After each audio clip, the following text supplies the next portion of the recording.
C'est ça, non? Effectivement, le président, c'est une fierté. Ça, il n'y a rien à dire. Il n'y a rien à dire. Donc, vous avez la parole. Alors, je vous remercie de me donner la parole. Ce soir, je voudrais m'exprimer plus précisément sur le sujet de la lutte contre la corruption. Je vais attaquer plus précisément les régies financières ivoiriennes. Voilà. Et puis, je vais revenir aussi sur un sujet qu'on avait déjà abordé ici hier. Voilà. Donc, pour ce faire, en ce qui concerne la lutte contre la corruption, les régies financières, vous savez, il y a de cela quelques mois, nous avons déjà eu à parler ici des régies financières. Et il était question de mener des audits et enquêtes plus approfondies au sein de ces deux grandes structures pour épingler les éventuelles malversations financières et les manquements qui sont au sein de cette structure, de sorte à permettre à ces deux structures un fonctionnement beaucoup plus optimal et aussi à faire en sorte que les finances ivoiriennes soient beaucoup plus protégées et que les caisses ivoiriennes soient beaucoup plus renflouées. Et sur la question, nous avons eu à suggérer une fois qu'il était important de mener des enquêtes approfondies sur les réseaux informatiques qui sont utilisés au sein de ces structures financières. Je veux parler plus précisément des impôts et du trésor public ivoirien. En la matière, ce soir, je veux aller beaucoup plus loin dans mon appel. Et ici, ce qu'il faut suggérer, c'est que nous, notre souhait est que ce pays soit résolument engagé sur les traces de la bonne gouvernance. Donc, pour ce faire, il faut déjà remarquer ici que pour mener des enquêtes approfondies sur les régies financières, il y a des directions et des services que je voudrais indexer ici, pas en les accusant, mais mon souhait est que lors des audits à venir, on passe au peigne très fin certains services spécifiques de ces régies financières. En ce qui concerne le Trésor public ivoirien, nous demandons au président de la République d'engager un nouveau audit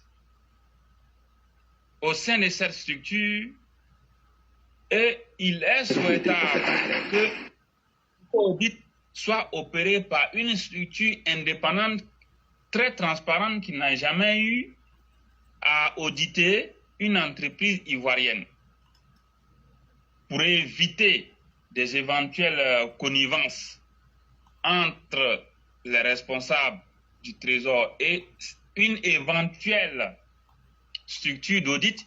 Il est important de faire auditer les régies financières par une entreprise indépendante qui est reconnue dans le monde des audits et qui n'a pas encore audité une entreprise ivoirienne. Nous le disons Parce que nous sommes sûrs que si ce travail est fait dans de très bonnes conditions, cela pourrait être très bénéfique pour la Côte d'Ivoire.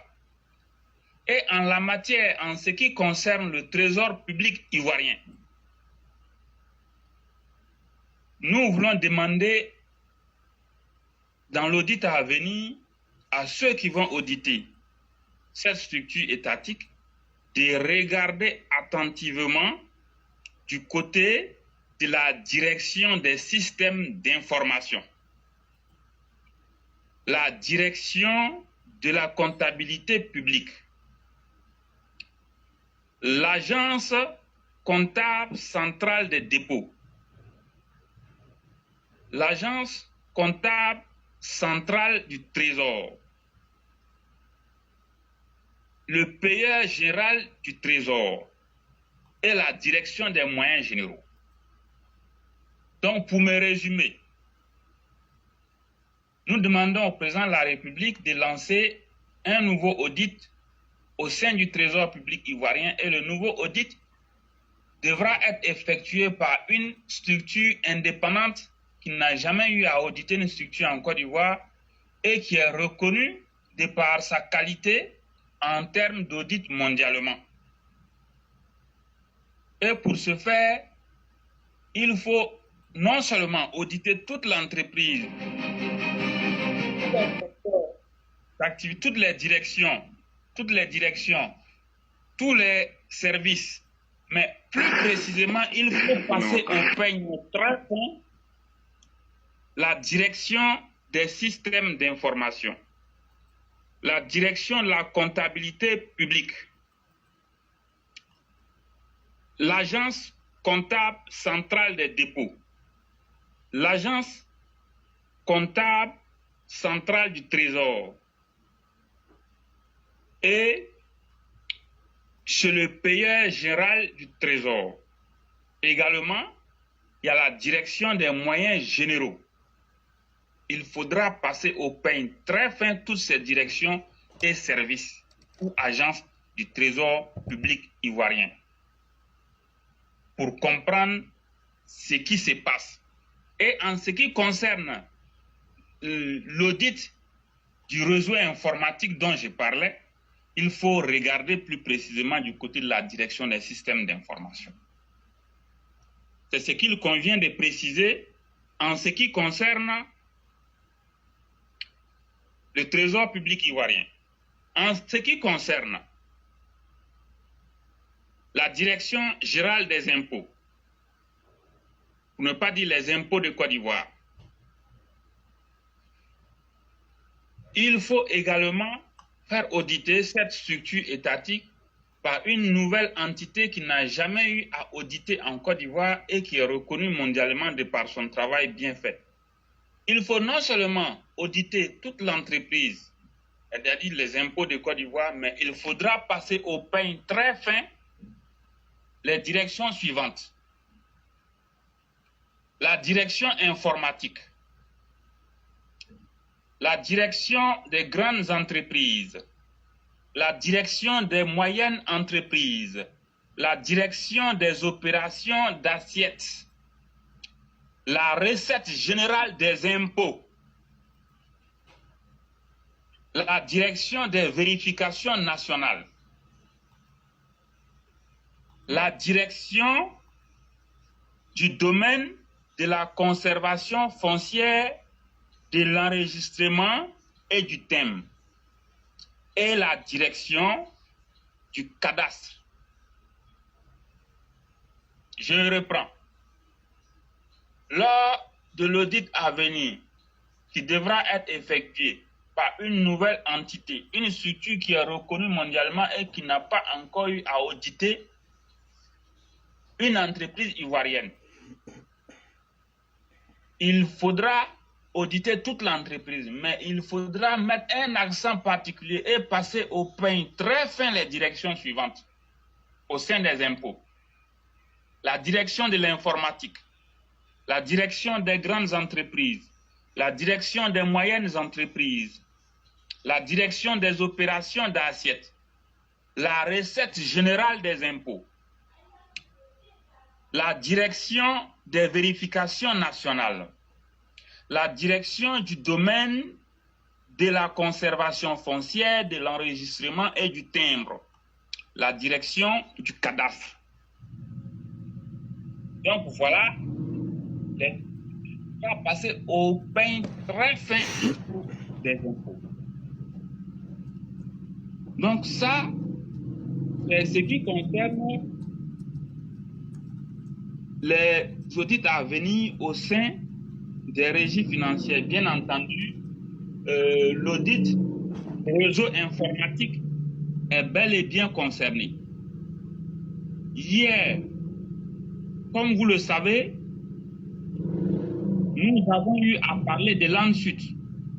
Et il y a eu des manquements très graves à l'ANSUT qui ont été révélés dans le rapport d'audit et qui sont sortis au grand jour. Nous ne comprenons pas. Pendant que Jean-Éloge Kipeya Soro, il a été limogé de son poste, M. Jean-Claude Yeo, qui a été son directeur financier et qui est certainement impliqué dans les malversations financières, soit maintenu toujours à son poste de directeur financier au sein de l'ANSUT. Nous ne le comprenons pas. En conséquence, nous demandons avec insistance à Monsieur le Président de la République, Son Excellence Monsieur Alassane Ouattara, de procéder au limogeage dans les jours à venir de Monsieur Jean-Claude Yeo du poste de directeur financier de l'ANSUT. Nous le demandons avec insistance parce qu'il y est grandement pour les malversations qui ont été opérées au sein de cette structure. Également, nous voulons rappeler que l'agent comptable principal qui est à l'ANSUT, s'il se trouve que c'est le même qui était là au temps de Jean-Éloge Kipeya Soro, il est important de les dégager également. Au-delà de l'ANSUT, il y a eu le FER, le Fonds d'entretien routier. Il y a eu l'ARTCI. Il y a eu la nouvelle pharmacie de Côte d'Ivoire. Il y a la Petrosi. Et puis, il y a quelle autre structure encore? Il y a plusieurs autres structures qui ont été épinglées dans le cadre de ces audits, où les directeurs ont été très proches. Nous demandons également au président de la République de regarder de nouveau ce qui s'est passé dans toutes ces structures. Tous ceux et toutes celles qui ont été directeurs financiers, agents comptables principal, quêtiers, payeurs, au moment où les directeurs qui ont été évincés de ces postes-là étaient en fonction, du moment où les rapports d'audit montrent que lors de la gestion de ces différents directeurs, il y a eu des malversations, il est important de limoger également tous ceux qui étaient directeurs financiers, payeurs général, agent comptable principal, caissier également. Il est important de les dégager de ces postes-là. Parce qu'on ne peut pas faire du 2 poids 2 mesures. On ne peut pas faire du 2 poids 2 mesures. Donc il est important de chercher à regarder de près les nouvelles personnes qui ont été nommées. Si elles ont maintenu ces anciennes personnes qui sont impliquées dans les malversations financières, c'est qu'il y a sérieusement problème. Il y a problème. Donc nous voulons à nouveau interpeller son Excellence M. Alassane Ouattara, le président de la République, pour lui dire de regarder attentivement ce qui se passe au sein de ces structures qui ont été épinglées par les rapports d'audit. On ne peut pas comprendre que les DG soient limogés et que ceux qui les ont aidés à voler l'argent soient maintenus à leur poste.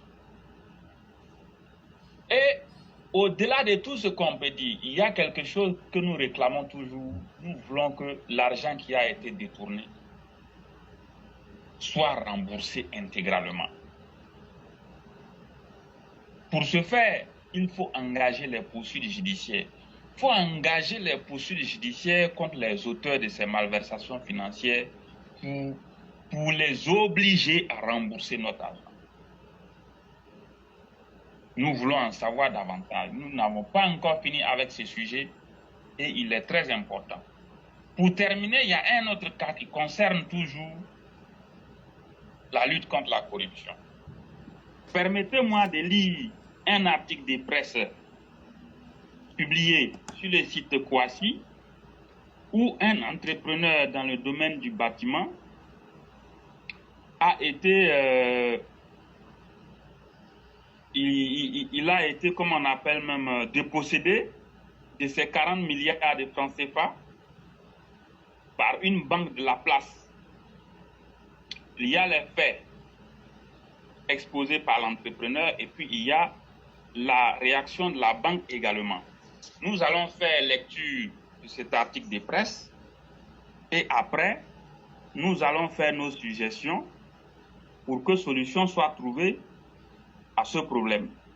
Côte d'Ivoire, un entrepreneur accuse une banque d'avoir détourné ses 40 milliards destinés à un projet. Réaction de la direction générale. Docteur Amon Julien Kofi, directeur général de l'entreprise d'ici Immobilier, accuse via les médias la société ivoirienne des banques SIB, filiale du groupe Ati Jariwafa Bank, d'avoir détourné ses 40 milliards de francs CFA destinés à construire 4500 logements à Pingerville. Piste, l'entrepreneur affirme que dans les démarches de réclamation de son dû, il a été emprisonné à la maison d'arrêt et de correction d'Abidjan. Aujourd'hui, les 60 millions d'euros, qui font à peu près 39 milliards de francs CFA, sont bel et bien arrivés à la société ivoirienne des banques, filiale du groupe Ati Jariwafa Bank. Les premiers transferts sont arrivés le 26 mai 2020. Nous avons fait toutes les déclarations afférentes à cet argent-là. Nous avons écrit au directeur des emprunts extérieurs. On a rempli la fiche 57 qui est le document d'agrément d'entrée de fonds, a-t-il confié dans les colonnes d'un confrère avant de poursuivre. Plus tard, nous nous sommes rendus compte que la banque était en train de nous mettre les bâtons dans les roues. On a écrit à la BCAO, on a réécrit à la CIB, on a réécrit une lettre de relance à la BCAO. Mais tout le monde est resté silencieux sans se prononcer. Pendant plus de 9 mois, qu'on nous empêchait d'entrer en possession de notre argent, nous avons commencé à tempêter. Je signale que durant qu'on nous empêchait d'entrer en possession de notre argent, il y avait une intermédiation menée par la BCAO et le Trésor dans l'ombre pour se faire payer 30 à 40% des montants. Nous avons les différentes conventions notariées enregistrées au rôle de minutes de notaire de ces personnes qui sont venues faire des intermédiations. Et comme je n'étais pas capable de comprendre que j'envoie de l'argent qui est un crédit pour venir construire des maisons des Ivoiriens et que je sois capable de donner 40% à ces personnes, c'est là toutes les embrouilles sont parties. Quand nous avons commencé à tempêter, la CIB accepte de mettre notre argent à disposition. Donc, le 10 décembre 2020, nous sommes invités à nous rendre à la CIB pour déposer les dossiers justificatifs des fonds. Nous sommes allés sur place et nous avons déposé tous les dossiers justificatifs des fonds, le projet, le certificat d'envoi, le certificat d'origine des fonds, le certificat de débit de compte. Tous les documents bancaires qu'un transfert international demande ont été déposés à la CIB. Ils nous ont promis que quelques jours plus tard, les fonds allaient être disponibles sur le compte. Quelques jours plus tard, quand ils nous ont appelés, nous sommes allés sur place, on nous fait savoir qu'ils ne retrouvent plus les fonds. Nous leur avons dit qu'il n'y avait que 2 options. Que vous ne retrouvez pas les fonds, ce n'est pas un problème. Mais notifiez-nous en tant que client que vous ne retrouvez pas les fonds pour que nous nous adressions à notre bailleur afin qu'il s'adresse à sa banque pour les démarches à suivre. Ou bien, deuxième option, la banque s'adresse à la banque d'en face, Barclays, pour leur dire on a un SWIFT qui vient de chez vous. Mais nous ne retrouvons pas les fonds. Les responsables de la cible nous ont opposé une fin de non-recevoir. Ils ont tout simplement décidé de nous donner un bout de papier pour que nous fassions un document pour renoncer au fonds. Ce que nous avons refusé. Et sur ce, ils nous ont mis aux arrêts. Nous avons été d'abord séquestrés pendant plus d'1 heure dans les locaux de la cible par l'inspecteur général de la banque dans ses bureaux, juste avant que la police économique n'arrive. Et nous avons été transférés dans les locaux de la police économique. Une fois là-bas, la plainte de la banque est venue nous trouver le lendemain à 16 heures. Donc, on nous a arrêtés sans plainte. Par la suite, ils nous ont signifié notre mandat de dépôt. Au préalable, quand nous sommes arrivés au pôle économique et financier, il n'y a pas eu d'enquête ni d'audition. Et on nous a tout simplement signifié notre mandat de dépôt. Et nous nous sommes retrouvés à la MACA. Moi, Maître Assalé, mon notaire, M. Amouzou, mon conseiller, et M. Tebili, qui est le représentant du bailleur, qui est venu systématiquement lui-même quand il a entendu que nous étions à la police économique. Et depuis lors, nous sommes sortis. Plus de suite. La réaction ne s'est pas fait attendre du côté de la direction générale de la Société ivoirienne des banques. Dans un communiqué, dont Kouassi s'est procuré une copie, la direction parle d'une campagne de dénigrement orchestrée par certaines personnes affirmant qu'elles auraient été destinataires en 2020, soit depuis 2 ans, de virements en provenance des banques européennes d'une valeur totale de 40 milliards de francs CFA sur des comptes ouverts dans les livres de la cible. Selon ces personnes, ces fonds auraient été reçus par la cible, prétendument détournés par elle, les privant ainsi de leurs droits. La cible entend préciser à l'opinion publique qu'elle n'a jamais, jusqu'à ce jour, été notifiée par les autorités de police et ou judiciaires d'une quelconque plainte de la part de ces personnes qui préfèrent se répandre dans certains médias plutôt que d'accepter de recourir aux voies légales en cas de litige. Relève la direction de la cible, puis d'ajouter. C'est au contraire la cible qui a déposé une plainte suite aux diligences menées par ses services conformément à la réglementation, après que des documents prétendument justificatifs des virements de sommes lui ont été présentés par un opérateur économique et son notaire aux fins d'obtenir avec force et insistance que ces fonds que la cible n'a jamais reçu leur soient versés. La cible considère que de telles accusations gratuites proférées directement ou relayées masquent en réalité des desseins inavoués contre lesquels elle se réserve le droit d'engager des actions auprès des juridictions compétentes. Bon, vous le savez, hein, ça c'est toujours la réponse classique des structures. Donc ainsi prend fin lecture de cet article de presse. Alors, en tant qu'observateur, qu'est-ce que nous devons retenir de cette affaire? Cette affaire, nous l'avons analysée attentivement. C'est un opérateur économique qui a certainement fait des appels de fonds et en sollicitant des bailleurs extérieurs. Selon l'opérateur économique, l'argent est bien arrivé en Côte d'Ivoire et qu'on refuse de le laisser bénéficier de son argent afin de pouvoir construire les maisons pour les Ivoiriens.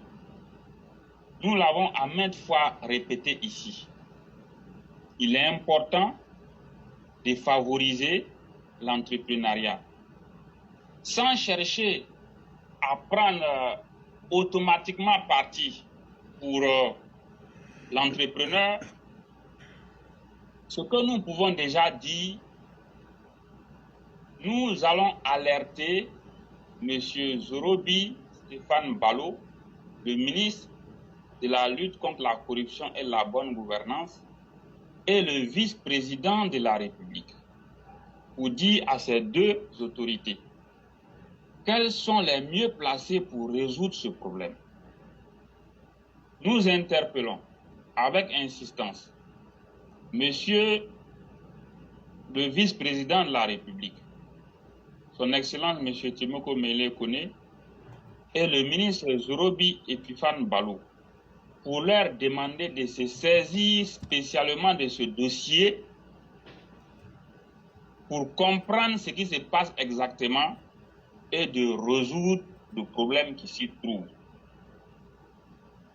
En réalité, si l'argent a vraiment été giré depuis la banque du bailleur au compte de l'entrepreneur, cet argent, normalement, il devait arriver. Je dis normalement, il devait arriver. Parce que nous savons, hein, moi je sais faire les virements, je sais ce qui se passe. Quand vous faites un virement, soit le virement, il atterrit sur un compte donné bien précis, ou bien le virement ne part pas. L'un des deux. Donc, en la matière, il y a des traces. Il faut que les deux autorités se saisissent de ce problème pour chercher à comprendre ce qui se passe. Voilà. S'il se trouve que la banque a vraiment reçu les fonds et qu'elle refuse, il faut obliger la banque à rembourser dans l'immédiat même sans autre forme de procès. Parce qu'on ne peut pas demander aux gens d'investir, de créer des entreprises et en même temps leur mettre les bâtons dans les roues. L'entrepreneur est en train de dire quelque chose, qu'il y a eu des négociations où des gens demandent 30 à 40%. Vous vous rendez compte?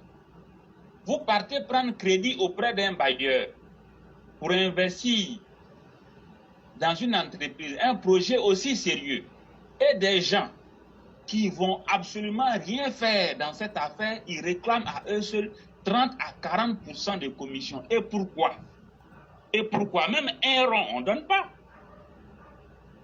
Ce problème-là, on va creuser. Nous voulons savoir. Nous voulons savoir ce qui s'est passé. Qui a raison, qui n'a pas raison. Nous voulons savoir. S'il se trouve qu'effectivement la banque n'a pas reçu aussi les fonds, ou bien le virement n'est pas arrivé, ça ne peut pas se cacher. C'est-à-dire, quand je vois les gens souvent gérer les virements là, il n'y a pas, on ne peut pas cacher. Même si tu veux, il faut masquer, il faut faire quoi. Du moment où c'est quitté dans une banque à donner là, si la banque a vraiment émis la transaction, il n'y a rien. On peut retracer. Surtout un gros montant comme ça, ça passe par la BCAO, ça laisse des traces. Il n'y a pas de débat pour ça. Donc nous voulons savoir ce qu'il en est exactement de cette manne financière. Soit le virement est arrivé, on donne l'argent à l'entrepreneur pour faire son travail, soit le virement est arrivé, on ne veut pas donner l'argent, mais on retourne l'argent chez le bailleur. Voilà. Ou bien, le scénario le plus improbable, peut-être que le virement même n'a pas été fait. Mais dans tous les cas de figure, ça ne peut pas se cacher. Nous voulons la manifestation de la vérité sur ce dossier. En même temps, nous voulons profiter pour interpeller le président de la République, pour lui dire de regarder en profondeur, de trouver des gens pour traquer ceux qui demandent les commissions au sein de l'administration publique et privée ivoirienne. Parce que nous sommes fatigués des margouillards. Les margouillards, nous en avons ras-le-bol. Nous sommes fatigués.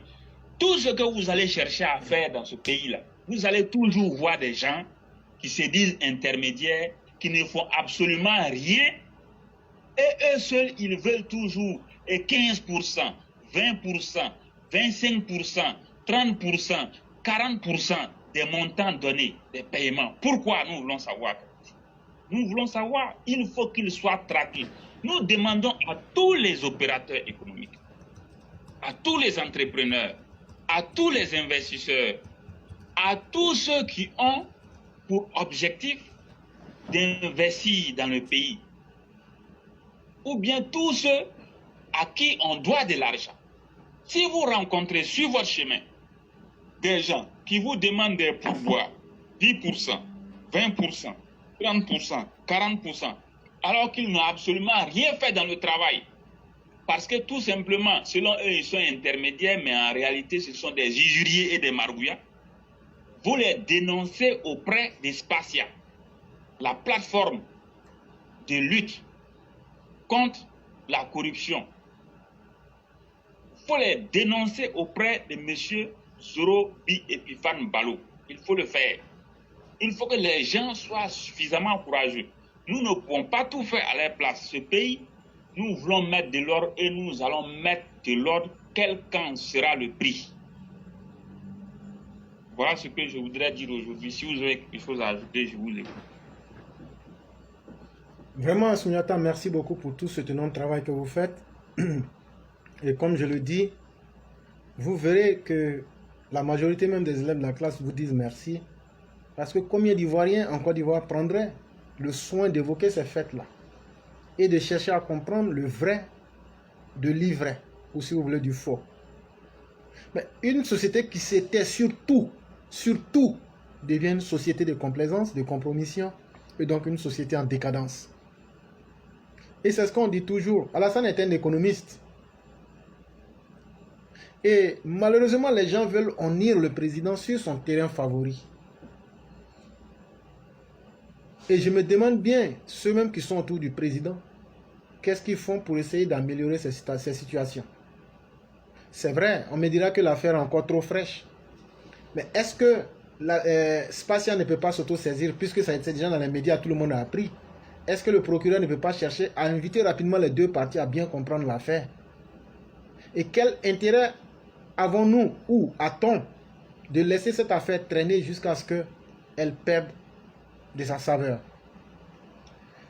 Tant que la Côte d'Ivoire et tant que les dirigeants ivoiriens ne vont pas comprendre qu'il faut construire des humains à partir d'une carapace bien redéfinie, tout ce qu'on est en train de construire là, ça risque d'être un château de sable dans le désert.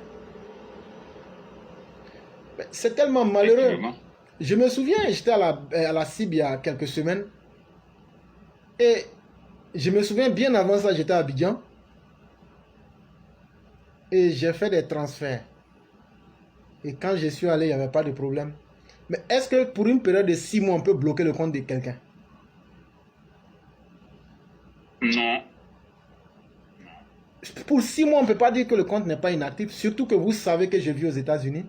Et bon, c'était... Comme nous, on n'est pas riches là, ils m'ont fait remplir une fiche pour me dire que bon, maintenant, comme ils savent que c'est moi-même. Et je leur ai demandé, j'ai dit, mais pourtant, il y a moins de 6 mois, j'étais là. Et je faisais les opérations. Et voici ce que la banque CIB me dit. Quand tu fais plus de 6 mois sans faire d'opération sur ton compte, eux considèrent que c'est un compte dormant. Mais est-ce que ça tient? Ça ne tient pas. Ça ne tient pas.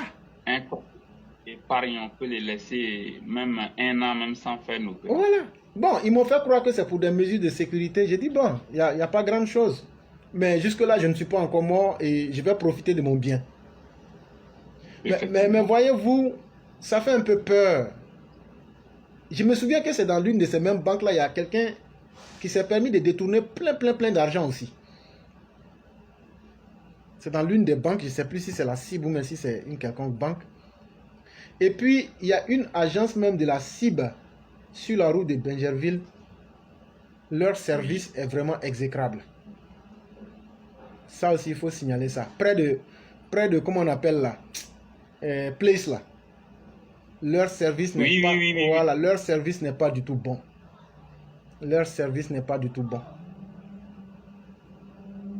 Voyez-vous, c'est sur ça qu'il faut qu'on travaille.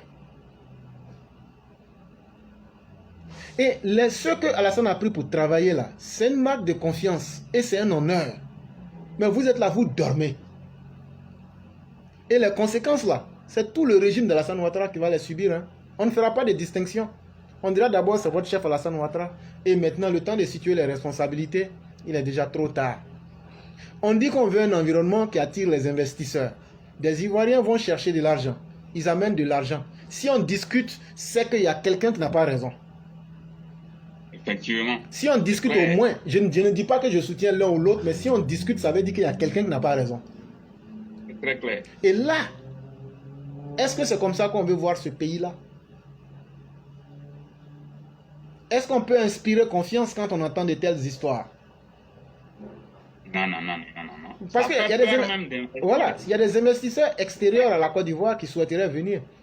Mais avant de venir, ils prennent le temps de s'informer. Et quand ils entendent de telles histoires, ils se disent, mais finalement, mieux vaut faire attention. Moi, je veux pas de problème. Hein. Et moi-même, je le dis aujourd'hui. Ça fait un peu mal, mais moi, je préfère garder mon argent aux États-Unis plutôt qu'en France et en Côte d'Ivoire. Parce que on est à l'abri on n'est pas à l'abri des incertitudes. C'est clair. Et on ne peut pas construire un pays sur ça. Et quand on dénonce, on trouve des gens qui veulent en faire des débats. Non, il n'y a pas de 10%, il n'y a pas de 15%. Mais stupide de toi, on te dit amène les preuves. Parce que celui qui a parlé a amené des preuves. On n'est pas dans les enfantillages. Non, c'est pas vrai, les chiffres disent ça. Ça, c'est de la stupidité, ça, c'est de la poésie. On est dans les faits vrais. On est dans la vraie vie. Où des gens se font, comment on appelle, arnaquer par certains fonctionnaires de l'État. Venez nous dire que c'est faux. Et le gouvernement même en est conscient. Mais quelles sont les mesures réelles qui sont prises? Nous n'en voyons pas. Nous n'en voyons pas. Et donc, ayons le courage de dire, si c'est une société de désordre que nous sommes en train de construire, ayons le courage de continuer. Parce que on aura aussi à gagner le prix de ce que nous créons. Mais si c'est aussi une société réelle que nous voulons construire, moi je le redis encore au chef de l'État, aujourd'hui, il y a des gens comme les Sundiata, mettons-les en situation pour découvrir leur côté malhonnête. Il a beaucoup parlé, il donne l'impression d'un homme qui peut être juste. Ça peut être vrai, ça peut être faux. Aujourd'hui, faisons un test psychotechnique. Prenons des gens, formons-les et disons-leur clairement, voilà votre boulot. Amenez-nous la vérité et aidez-nous à construire une société. Si on forme 1000 personnes comme ça, qu'on met là, et la formation inférieure, d'abord il faut rechercher les capacités naturelles de la personne. Si on arrive à trouver ça, 1000 personnes, les mettre dans les différents secteurs, traquer les gens sans état d'âme. Et c'est ça, moi j'ai dit que quelque part, beaucoup d'Alassanistes regrettent ce fait-là. On n'a pas retrouvé l'homme poignant, l'homme vraiment de 90. Cet Alassane-là manque à cette gestion-là. Et c'est là que hier j'interpellais le vice-président. C'est un de nos aînés, je ne peux pas lui manquer de respect. Mais aujourd'hui, s'il échoue, moi je préfère lui parler en termes secs plutôt que d'entendre qu'il a échoué. Effectivement. Moi, je préfère dire la vérité au vice-président. Il peut ne pas l'aimer, mais je serais très mal à l'aise d'entendre qu'il est venu et qu'il n'a pas réussi. Monsieur le vice-président, prenez vos responsabilités. Essayez de mettre les points sur les i dans certains domaines. C'est très important. Parce que le président seul ne peut pas tout faire. Et s'il s'est fait seconder, c'est qu'il y a une raison. Nous ne connaissons pas votre feuille de route, mais au vu de l'ampleur des différents manquements, vous ne pouvez pas être insensible et indifférent à tout ce qui se passe, au point de ne pas pouvoir vous déterminer. Déterminez-vous. Sinon, l'histoire vous jugera. Ce n'est pas que le vice-président seul, mais je parle aussi, même au Premier ministre, et à toute la composante même des décideurs de l'État, les rares bonnes personnes qui sont encore là, déterminez-vous. Beaucoup est fait, mais nous sommes encore très loin d'être sauvés, comme disait Tidjane Ouattara. Sinon, il y a beaucoup d'autres choses qui sont faites. Mais nous ne sentons pas Effipan Zoro Balo, le vaillant juge, l'homme intègre, l'homme intrépide, semble avoir été endormi par les grâces du pouvoir. Monsieur Epiphan Zorobi Balo,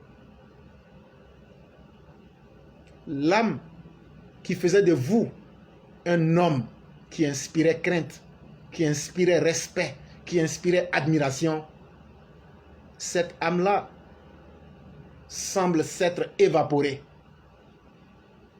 Et donc vous êtes perdu dans le jeu. Tant que vous n'allez pas revenir à vos propres fondamentaux, vous n'existez pas, monsieur Epiphan Zoro Balo. Effectivement. Chacun de nous a une âme et une entité unique. C'est le Epiphan Balo qui a dit, en face de l'injustice, qui a dit on va faire naître la justice là. Une fois que vous enlevez ça de votre âme, vous n'existez plus. Vous pouvez prendre salaire, mais ça ne sera pas le salaire de la dignité. Et ça ne sera pas le salaire du rendez-vous vis-à-vis du peuple. Pourquoi ne pas prendre des gens qui sont naturellement, qui ont des capacités d'être des gens très exigeants, vous entourer et frapper sauvagement les malfaiteurs. Et quand je dis ça, c'est pas le... Voilà, et frapper sauvagement. Quelqu'un peut ne même pas avoir le bac. Mais si on met un test psychotechnique, on découvre que la personne peut faire le travail, on le prend, on le met, on le forme, et puis on dit, bon, vas-y. Effectivement. Et, le pragmatisme. Voilà, et c'est le pragmatisme. Et puis on dit de chaque 6 mois, vous êtes là pour chaque 6 mois. Si on ne trouve pas de résultats, c'est fini pour vous. Oui.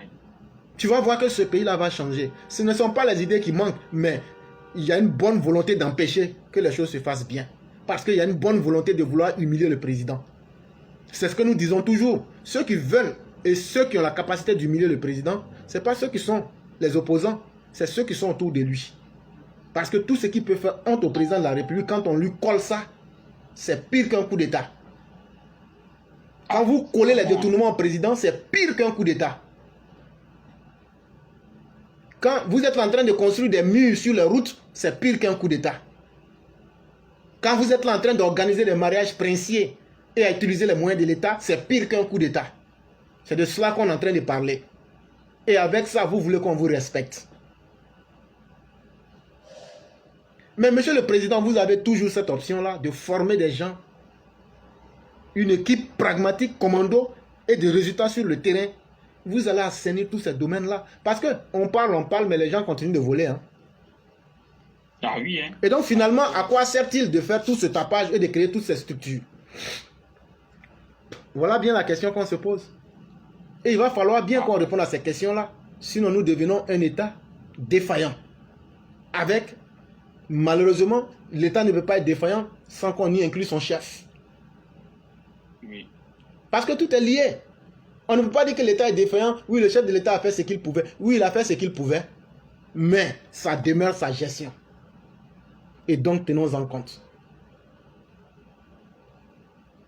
C'est vraiment très important. Nous ne sommes pas des idiots ou même nous ne sommes pas stupides. Tout le monde ne peut pas être nommé à un poste. Mais quand vous avez la responsabilité et la chance d'être nommé à un poste, vous devez tout faire pour rentrer dans l'histoire. Sinon, quand vous êtes des vauriens là, l'histoire vous oublie facilement. Zorobi Balo, est-ce que tu veux rentrer dans l'histoire? Monsieur Kone Meile, est-ce que vous voulez rentrer dans l'histoire? Monsieur Patrick Hachi, est-ce que vous voulez rentrer dans l'histoire? Voilà. Un monsieur comme Tene Brahima, on n'a même plus besoin de se demander s'il est rentré dans l'histoire. Il suffit qu'ils disent, depuis que je suis là, il n'y a pas eu d'attaque. Il n'y a pas eu de soulèvement. Et les Ivoiriens vont à leurs occupations. On va lui reconnaître ce crédit. Quand quelqu'un travaille là, lui-même n'a même pas besoin de faire de publicité. Et vous verrez qu'il y a des personnes, on ne parle jamais d'elles ici. Pourquoi il y a des gens là, on ne parle jamais d'eux ici? Parce qu'ils font leur boulot. Mais vous ne pouvez pas être là pour dire que vous êtes là pour nous et ne pas faire le boulot et dire que non, on doit vous aimer sur ça. Nous ne sommes pas des militants moutons et nous, on n'a jamais pris un radis avec qui que ce soit pour dire qu'on va vous regarder comme si vous étiez les élus de Dieu. Il faut que les gens fassent attention et que la gouvernance du président Ouattara, là, vraiment, à un certain moment, quand les gens ne tiennent pas, il faut les enlever. Et c'est pourquoi moi j'ai dit, et je le redis aujourd'hui, nous on a très mal digéré ce gouvernement qu'on voit là. Parce que le nombre de personnes qui travaillent et qui sont efficaces dedans, on peut les compter sur le bout du doigt. Et donc pour nous, ce n'est pas un gouvernement. C'est un assemblage pour récompenser les proches et des amis. Moi je le dis et je le redirai. Il n'y a pas eu remaniement. Et si on prend cette équipe-là, prenez et donnez-nous le nom des personnes qui sont concrètes et qui posent des actions concrètes. C'est moins d'un tiers, sinon même moins même d'un sixième même. C'est 20%. C'est 20%. Un quart. Voilà, moins d'un quart. Qu'est-ce qu'on peut réussir avec? Et puis surtout que c'est la gestion même des biens de l'État. Est-ce qu'on peut réellement se contenter de cela? Voilà les questions que nous nous posons. Ceux qui n'ont pas le courage de le faire, vous vous taisez. Mais nous, on va le faire. Parce que c'est nous qui payons nos impôts. Et c'est la vie de nos concitoyens, de nos parents, de nos frères, de nos mères qui sont engagés là-dedans. Et donc, si vous avez pris des sommes de corruption, des salaires de la honte, vous vous taisez. Mais nous, on va parler de ça. Il y a la corruption en Côte d'Ivoire. La corruption est exponentielle en Côte d'Ivoire. On le dira aujourd'hui, on le redira demain. Il n'y a pas de justice en Côte d'Ivoire.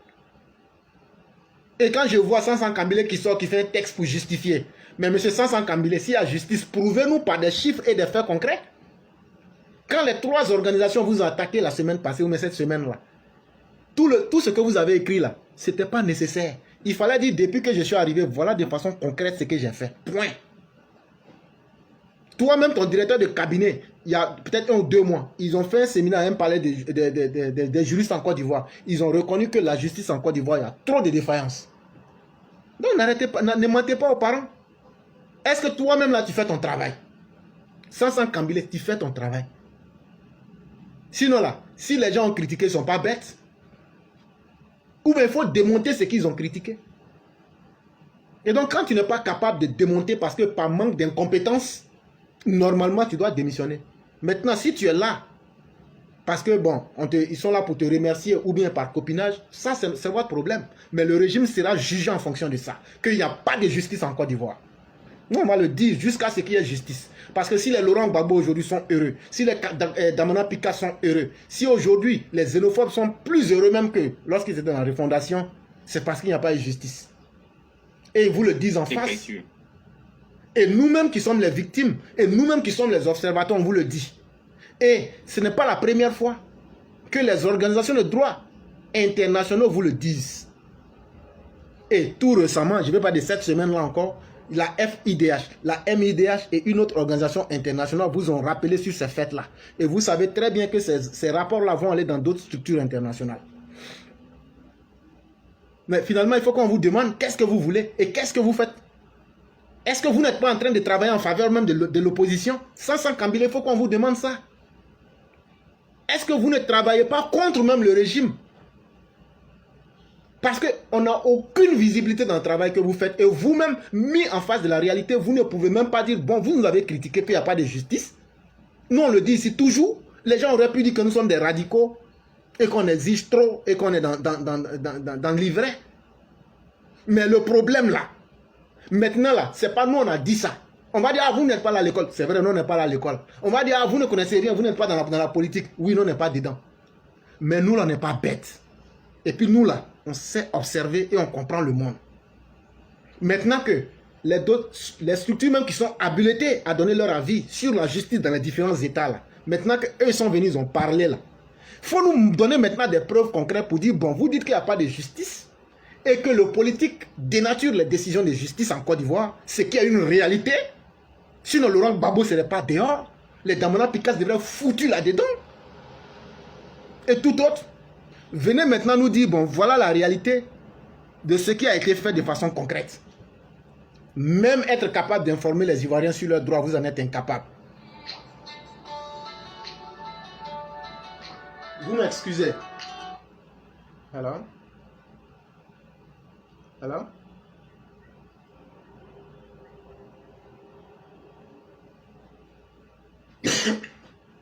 Ok, donc, c'est ce qu'on est en train de dire. Écrire une lettre pour essayer de se justifier. On ne vous a pas demandé, M. Sansan Kambile, de vous justifier. On vous a demandé. On dit, il n'y a pas de justice en Côte d'Ivoire et les décisions politiques viennent balayer les décisions de justice. Mais il faut dire, contrairement à ce que vous dites, voilà la réalité du terrain, voilà ce qu'on a pu faire. C'est de ça qu'il est question. Et nous, on va toujours continuer à le dire. Et, en conclusion, le mal de tout ça, c'est que ça finit par créer une situation de désordre en Côte d'Ivoire. Les malfaiteurs se sentent plus en confiance. Et ceux qui ont respecté la loi regrettent d'avoir respecté la loi. Voilà aujourd'hui comment la Côte d'Ivoire se sent sous votre dirigeance. Et ça fait mal que d'entendre que vous avez servi en tant que ministre de la Justice sous le régime de Ouattara. Moi, ça me fait mal parce que c'est honteux. C'est ce que j'allais ajouter, Souniata. Non, vraiment, c'est l'un des ministres le plus transparent de l'histoire de la justice ivoirienne. On ne sait même pas qu'il est là. L'un des ministres le plus transparent. Pour ne pas utiliser un autre mot, quoi. De l'histoire de la justice ivoirienne. C'est assez incroyable. Bon, je m'arrête là. Effectivement. Et c'est vraiment très malheureux. Et donc, j'allais demander dire merci à tous nos auditeurs. Merci d'avoir été des nôtres. Merci d'avoir sécurisé l'émission. Que Dieu nous protège. Merci surtout d'être resté résilient et d'aimer la vérité. Continuons à être nous-mêmes. Certainement qu'un jour, le message donnera des résultats beaucoup plus grands que nous l'espérions. Merci à tous. Que vous soyez sur Facebook ou YouTube. Merci d'avoir été des nôtres. Sundiata, vous avez le mot de la fin. Alors, chers auditeurs, nous vous remercions vraiment d'avoir pris le temps de nous écouter attentivement tout au long de cette émission. Vous aurez compris, lors de cette intervention, il s'agit de faire la promotion de la bonne gouvernance et de lutter efficacement contre la corruption. Pour ce faire, nous demandons à tous les élèves de la classe, de quelque niveau que ce soit, et à tous nos auditeurs, de s'impliquer activement dans la lutte contre la corruption et de faire la promotion de la bonne gouvernance. Car ce pays en a besoin pour se hisser au sommet du développement. Portez-vous bien. Demain sera un autre jour. Excellente soirée à tous. Merci beaucoup.